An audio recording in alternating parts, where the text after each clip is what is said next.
Hola, hoy nos metemos en una exploración intelectual, bastante intensa. Sí, la verdad es que sí. Tenemos aquí unos extractos de un libro, Leer el Islam desde el Corán, de un profesor turco, Muhammad Nurdogana, Ujú. y la pregunta que lanza, pues, es bastante directa, ¿eh?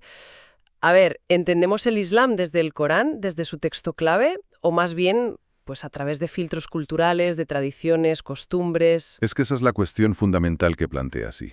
Su tesis, bueno, es potente. Dice que muchos conceptos clave del Islam, pues, se han ido como vaciando con el tiempo. O distorsionando. Vaciando. Sí, usa una metáfora muy gráfica. Dice que son como nueces, ¿sabes? Preciosas por fuera, pero vas a abrirlas y están podridas. Ostras. Argumenta que se ha creado una especie de religión cultural muy pegada a las costumbres, que a veces, bueno, difiere bastante de lo que él llama el Islam coránico. La imagen de la nuez podrida es impactante, desde luego. Vale, pues nuestra misión hoy, siguiendo un poco al autor, es intentar quitar esas capas, ¿no? Las culturales, las tradicionales, Intentar acercarnos a eso, ¿sí? para ver qué dice el Corán sobre sí mismo y sobre sus ideas centrales. Vamos a desenvolver esto, a ver qué encontramos. Pues mira, arranca con otra analogía interesante. Se la atribuye a Ali, el cuarto califa. Ajá. Dice que interpretar mal la religión, o vivirla así como de forma superficial, es como llevar la ropa puesta del revés. Hombre, suena un poco cómico, ¿no? Llevar la ropa del revés. Sí, puede parecerlo, pero claro, las implicaciones que saca de ahí son profundas, no es ninguna broma. Claro, me imagino. No es solo la apariencia. ¿Cuáles serían esas consecuencias más serias de llevar la ropa religiosa al revés, según él? Pues, según dice, lleva a que se creen, bueno, él las llama religiones paralelas. Religiones paralelas. Sí, versiones quizá más cómodas, ¿no? O más aceptadas socialmente, pero que no necesariamente coinciden con el mensaje original revelado. De hecho, hace una distinción técnica importante. A ver, Habla de el Dino Munsel, que sería la religión revelada, la del Corán, digamos, pura. Y luego está el Dinu Mubeddel, Wemuebel, que es la religión ya alterada, interpretada, la que se basa más en la tradición o la cultura local. entiendo. O sea, la revelada frente a la heredada o modificada. Exacto. Y ahí ve él un peligro claro, ¿Cuál? el de que la religión acabe siendo solo un marcador cultural o identitario, algo que te define por fuera pero no tanto por dentro. Claro. Como, bueno, menciona que algo así ha podido pasar con el cristianismo en Europa o con el judaísmo, que para mucha gente es más una identidad étnica. Justo. Pero ojo, argumenta que el Islam tiene una base importante, ¿Ah, sí? ¿Cuál? la preservación del texto coránico. Dice que, al mantenerse el texto bastante intacto a lo largo de los siglos, ha podido interactuar con muchas culturas. Menciona a los otomanos, los selyúcidas, al Andalus aquí en España, sin perder su núcleo. Ha podido como absorber cosas sin diluirse. Eso es, aplicando un principio que él llama hikma, la sabiduría.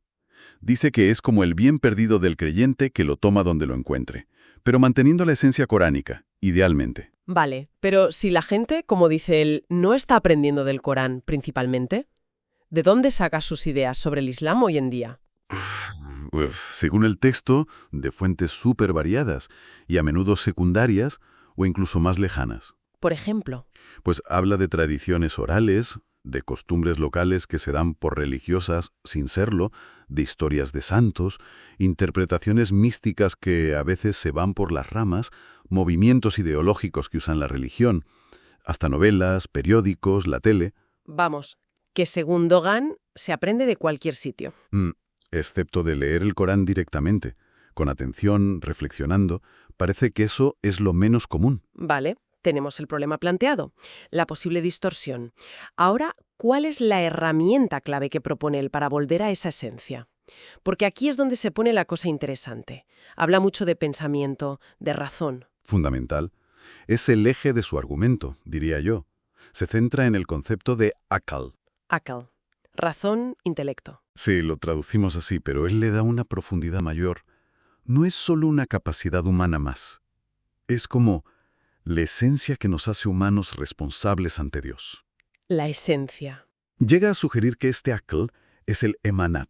¿Recuerdas esa idea coránica del depósito de confianza? Sí, que Dios lo ofreció a los cielos, la tierra, y lo rechazaron por miedo y lo aceptó el ser humano. Exacto.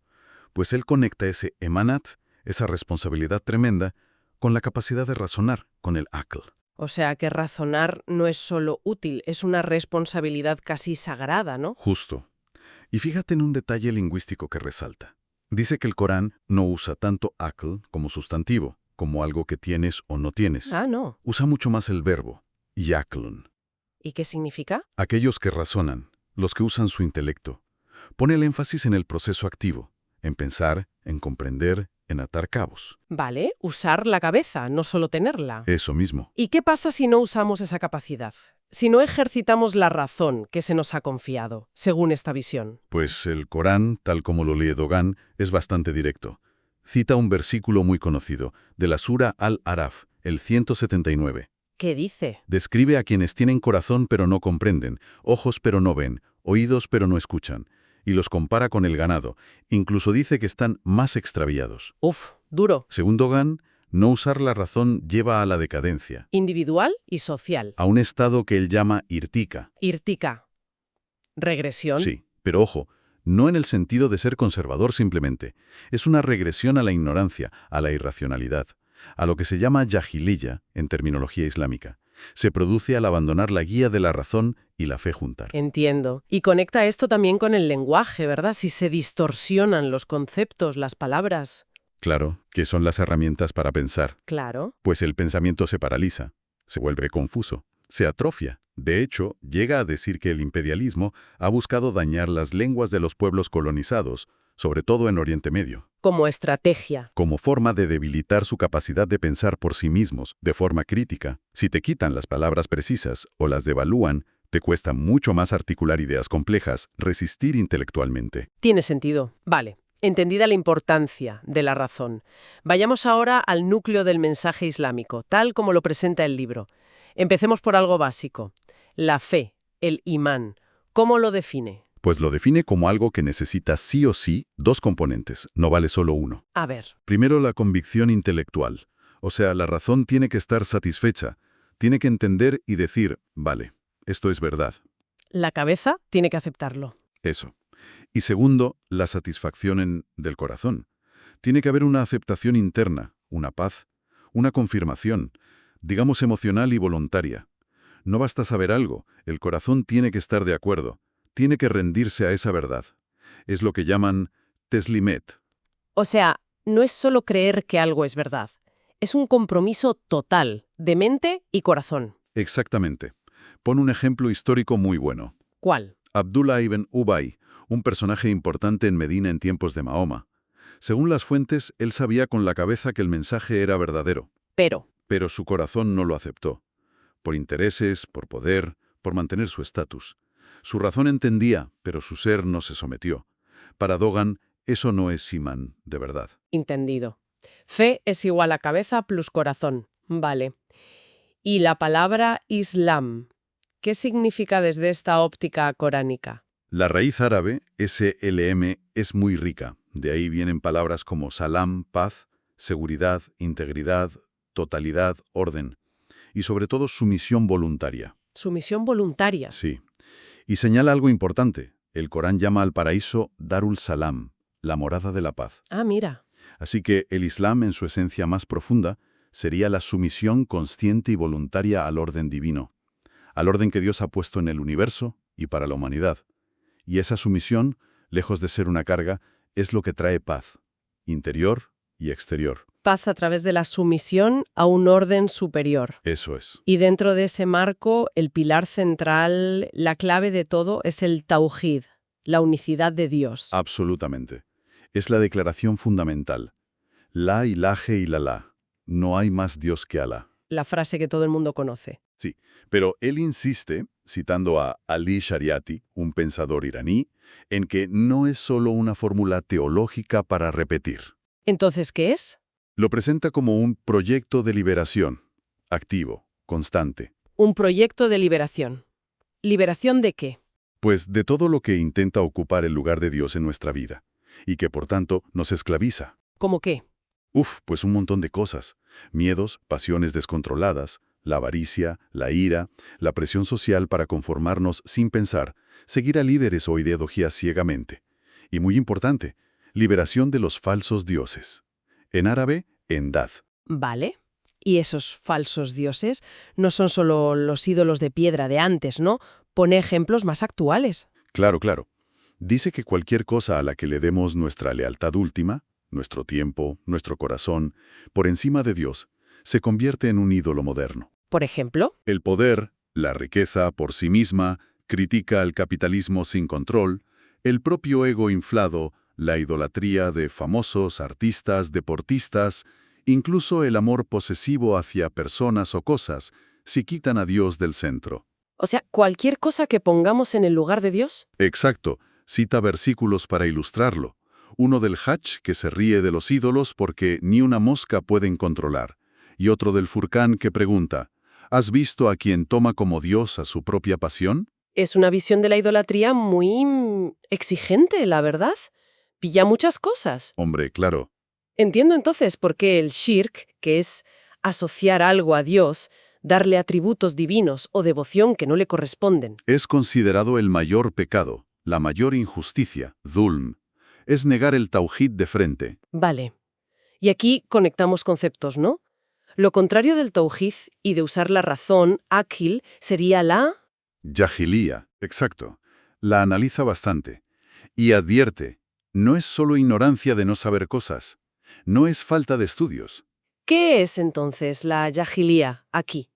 Es un estado mental y social, donde dominan las emociones sin control, las pasiones ciegas, el partidismo irracional. Partidismo. Sí. Habla de la ira descontrolada, del fanatismo, ta'asub, de cualquier tipo, tribal, nacionalista, religioso sectario, ideológico. Seguir ciegamente las costumbres de los antepasados sin preguntarse si valen. Dejarse llevar por los impulsos sin filtro. Es interesante lo que dices de la raíz de la palabra. Yágila. Sí, significa algo así como hervir violentamente, como una olla a presión. Es un estado de agitación irracional. Una ignorancia apasionada casi, no simple falta de datos. Justo. Y menciona ejemplos que el Corán asocia a esto. El alcohol, jamr, viene de cubrir porque nubla la razón, o el juego, jumar, que también quitan el control. Vale. Y frente a esa ignorancia hirviente, la alternativa es la hikma, la sabiduría. Correcto. La hikma es ver las cosas como son, en su perspectiva real, comprender la realidad en armonía con la creación y la revelación. Es discernimiento, buen juicio, actuar bien. Usa una analogía para explicar los niveles de pensamiento, ¿no? Superficial, profundo, iluminado. Sí, la de la radio. Es útil. A ver, cuéntala. Pues dice, un niño oye la radio y piensa que hay gente pequeña dentro. Eso es pensamiento superficial, sati. Vale. Un técnico entiende de ondas, circuitos, cómo funciona. Ese es el pensamiento profundo, científico, derín. Entendido. Pero quien no solo entiende la tecnología, sino también el mensaje, el contexto, el propósito, incluso la dimensión espiritual o metafísica, esa persona tiene el pensamiento iluminado, la hikma, Aiden, ve el cuadro completo. Buena analogía. Sí. Y también menciona niveles de certeza, ¿verdad? Ilm al-Yaqin, Ain al-Yaqin. Sí, alude brevemente a esa clasificación clásica. Conocimiento teórico, leer sobre el mar, certeza visual, ver el mar, y certeza por experiencia directa, nadar en el mar. Son grados de cercanía a la realidad. Todo esto nos devuelve a la idea central. Hay que ir más allá de las interpretaciones culturales o tradicionales para pillar esa esencia del Islam basada en Corán, razón y sabiduría. Exactamente. Critica mucho reducir el Islam a costumbres locales o a un pasado idealizado. Usa otra analogía. ¿Otra? ¿Le gustan las analogías a este hombre? Parece que sí. Dice que es como tener una foto del universo entero y reducirla a la foto de una sola calle de tu pueblo, diciendo, esto es todo. Entiendo. Limitar la visión. Claro. Aboga por entender el Islam en su sentido más amplio, como dice el Corán, un sistema cósmico de sumisión voluntaria a Dios. Cita Al-Imran 83. Todo en cielos y tierra se somete a él, queriendo o sin querer. El Islam humano sería alinearse con ese orden conscientemente. Y dentro de esa visión destaca mucho el equilibrio. Sí, que el Islam busca un equilibrio dinámico, evitando extremos. ¿Qué extremos? Por un lado, critica el espiritualismo exagerado que desprecia lo material o crea castas, menciona el sistema hindú como ejemplo negativo. Por otro, el materialismo puro, que niega lo espiritual y señala problemas sociales y psicológicos en Occidente. ¿Y el Islam dónde se sitúa? Pues busca integrar cuerpo, alma, este mundo, el más allá, cita la súplica famosa de pedir lo bueno en ambos mundos. Razón, revelación, sin oponerlos. Equilibrio e integración. ¿Y la igualdad cómo encaja ahí? Fundamental. Afirma que el Islam rechaza de raíz jerarquías por raza, color, origen, linaje. Cita el versículo clave de Hujurat 49:13. Os creamos de hombre y mujer, pueblos y tribus, para que os conozcáis. El más noble ante Dios es el más consciente del taqwa. Nada de clero tampoco, dice. Exacto, relación directa con Dios. Y critica fuerte las interpretaciones misóginas, dice que son ajenas al Corán y a Mahoma. Defiende que busca abolir la esclavitud. Y promueve la umma, la comunidad global, como una familia humana. Igualdad, equilibrio y acción. Dijiste antes que la fe, imán, va con las obras. Inseparables. Recalca que el Corán casi siempre dice, los que creen y hacen buenas obras, aladina amano wa amilu salihat. Fe sin acción, estéril. Acción sin fe, sin base. Y mucha acción enfocada en la justicia social, ¿no? Zakat, infaq. Muchísimo énfasis. No son simple caridad. Son mecanismos esenciales para evitar que la riqueza se quede en pocas manos. Cita Hashre 59:7, que no circule solo entre los ricos. Y para luchar contra la pobreza extrema que ve como un obstáculo incluso para la fe. Ahora, la pregunta práctica. ¿Cómo encaja esto con la ley islámica? El fiqh, las escuelas jurídicas, los madhabs, que son lo que mucha gente sigue. Su postura es que el fiqh debe ser dinámico, responder al contexto, no ser un código cerrado y fosilizado. Critica la rigidez entonces. Mucho.